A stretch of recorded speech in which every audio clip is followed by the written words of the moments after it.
All right, here we go. OneNGlen back in action with Mr. Bartledew in the house. What's up? What's up? All right, today's episode of OneNGlen, we are installing a hoist onto Mr. Bartledew's ceiling in his garage. And this hoist is going to lift his hardtop and make it a one-man operation to lift his hardtop off the Jeep and into the air. I didn't want to do the intro on all the kind of basic stuff, but I will show you what we have going on so far. And I used a very basic kind of like a box pattern in order to distribute the weight of the hoist onto two different ceiling joists. I used 5/16 lag bolts that are 4 inches long. I pre-drilled them so they got just good thread lockage and not a lot of like the bolt, you know, like mushing the wood away. So it's just all threads in there holding it together. And the hoist, we had to do a little bit of modification to the brackets. Well, actually we had to go get new brackets and drill so it's going to sit flat against the hangers up there. But let me show you what we got going on right now. So here's how it's going to sit. The hoist is going to sit side to side this way. Well, the brackets are going to sit side to side. The hoist is actually going to sit vertical. It's going to come down. It's going to pick up the top. It's going to bring it back up there. And then I'll have, we got 2x6s that the hardtop will eventually just set on. We also have pool noodles for protection. And that's about it. It's pretty basic, actually. The most expensive part is the hoist itself. It's an electric hoist with, how's it feel? Good. Steady. Solid. I think I can do pull-ups on this, huh? I mean, you probably could. I don't know with my shoulder though, I should. Yeah. The hardtop only weighs about 90 pounds, 80, 90 pounds. So we have 6 total lag bolts into joist, and we have an extra 4 that are secured into those, you know, the ones that are anchored into joist. So with a 90-pound hardtop, this thing will be plenty to hold it. Again, we mapped it out, and pretty basic, actually. How much did the extra material cost you? The wood, the bolts? It's probably the pool noodles? 30, probably 50 bucks total. It's maybe 50 bucks total for extra stuff. We got some rope. We got some cool rope hook things like this. Trying to wrap the rope around there, cinch it like this, so we'll have a perfect knot. Anyways, we'll kind of show you that stuff as we go. I don't want to show you the basic stuff like how to screw lag bolts into the joist, because if you can't do that, You got problems. then you better call OneNGlen for some assistance. Better comment on this video and say that you need some help. So yeah, that's kind of the basic right now. Let me get to the next part and we'll mount the, let me show you what we did to the hoist. So the hoist originally came with these style brackets. The hoist is supposed to go like this. You put a bar through there or whatever you want, and that's how it kind of rests. We are not doing that. We went out and got some flat stock. Came with a couple holes. I didn't want to use the pre-holes, so I drilled my old holes. We got that thing Loctite in there. Brett went out and got us some Loctite super glue. Ranger B. So we put that in there, but it does have washers and lock washers on here, so it'll hold in tight. The thing ain't coming out. And then what I'm gonna do is I'm gonna bolt the edges into the wood that's up there that's gonna support this.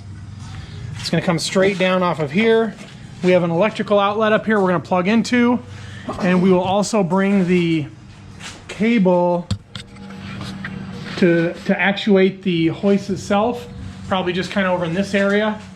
So we put our straps on there and we get it all hooked up to it, and then one person can go over here and literally just zip this thing off. So we'll get to the next part of the hoist mounted up there, and we'll be right back at you. Yeah, it'll only go one way. All right, so this project turned out to be a big pain in the rear end, but I wanted to show we had a special guest here today. Zach Downing. What up? Putting in some work. Jenny's probably so proud of you. Yes, Zach. What is going on? So proud. Jenny, what up? This one's like sideways. Just put the thing in there. It's fine. Will be fun? Yeah, Yeah. The threads will hold it. So we put our H brace up there, whatever you want to call it, and as it lifted the hardtop, it actually comes in too close to the garage. So, yeah, no, they need it. I don't want to tell you this, but I will since Zach's up there. Zach's been here most of the time. This is the first time he's helped out. So if you watch this show and your name is Zach Downing, make sure you comment below and tell us why. So it's been a big pain, and we've gone through a couple different steps here, iterations, and we think we got it nailed down to one idea. So We're gonna give it a try. You see how you're doing and stuff like that? If you're ever having something where you need to torque down, you get a pipe, a hollow pipe that's like Cheater steel, bar. a cheater bar. And what it does is the farther away, the more leverage you have, easier it is. So if you're ever having trouble doing your I lug think I've nut, seen those. yeah. Zach, how was that? Tiring. Welcome back to the channel, I bro. need to do some workouts, get in shape Whoa. I thought you've been working out. again. No way. Quarantine. Me neither, don't worry. You know. What do you say? I got my quarantine 50. Quarantine. I got my video quarantine games, 50 going on here. School. Me too.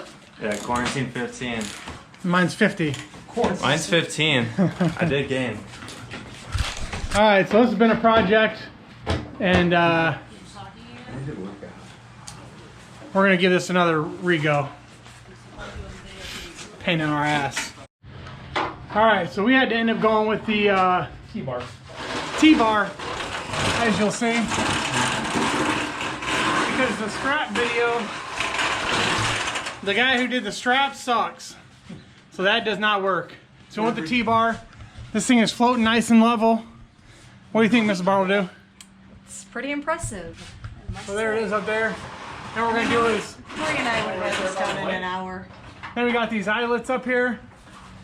What is this it? Yep.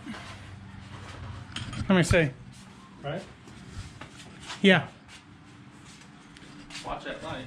And we have these eyelets up here, and we're just gonna put ratchet straps underneath in order to pick it up, just to relieve a little bit of pressure off the hoist, and we're good to go.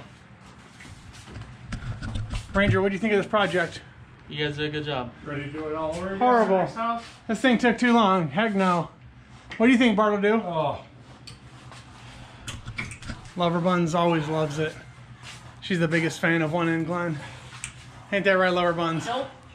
Fake news. All right, here we go. Here's a little review summary of the winch hoist, hardtop hoist, whatever it's called. The winch, mounting the winch to the roof ceiling. The YouTube video that I watched with the ropes or the straps, failure. That idea sucks, honestly. We got the winch mounted to the ceiling, which was good. That whole idea was perfect. When it came to the ropes had too much slack in them, and when it pulled off the top of the hardtop, by the time the winch got to the top of its, the limit, the hardtop wasn't barely off. The rope just kept stretching. So we ended up going with a T frame for the hardtop. So we used 2 wooden poles, 2x6s actually. One that goes down the length of the hardtop. It has a big J-hook on the front side of it, and it went down and teed in the back, and it had 2 J-hooks on the back side of it. So the J-hooks go between the glass and the hardtop itself. You put that down on top of it with a cover or whatever you want to put, and then you turn those hooks inwards So then it then hooks the hardtop. I used angle iron that has a whole bunch of holes in it, like you would use for a garage door opener or whatever, that kind of like angle iron. I put that on top of the 2x6, and then with having all the holes there, that allowed my D-ring to adjust it so I could find a perfect center so we can lift that thing up nice and smooth. There is no give in the wood, so we were able to get that hardtop off nice and high. That worked out perfectly. Don't do the strap method. That sucks. So I would say if you're going to mount your hoist to the ceiling, mount that sucker straight up there. Use a T, I'll just call it a T-frame, you know, to get the actual top off there. Super easy. We could have done it in, now that we've done it once, you could easily do it in under 2 hours. You just get you know, your stuff. I use an impact gun to, I pre-drill my holes in the ceiling, then I use an impact gun to run my lag bolts up there. Makes it a lot easier than hand wrenching. The hand wrenching is tough. I run the impact gun most of the way, and then I just hand wrench the last little couple threads. So that project went good. T-frame over the straps. Don't do the straps. Straps was a pain in the rear end. And a waist. A waist for the Bartle-Do family. Because they bought extra stuff and it didn't turn out the way we thought it was. So anyways, that project was done. Hope you guys enjoyed the show today. Make any comments on here that you like. Ask me any questions. I'll respond as soon as possible. But the hardtop was a success in the end, but it took us a while, a little bit of trial and error to get to that point. All right, OneNGlen out. See you, YouTubers.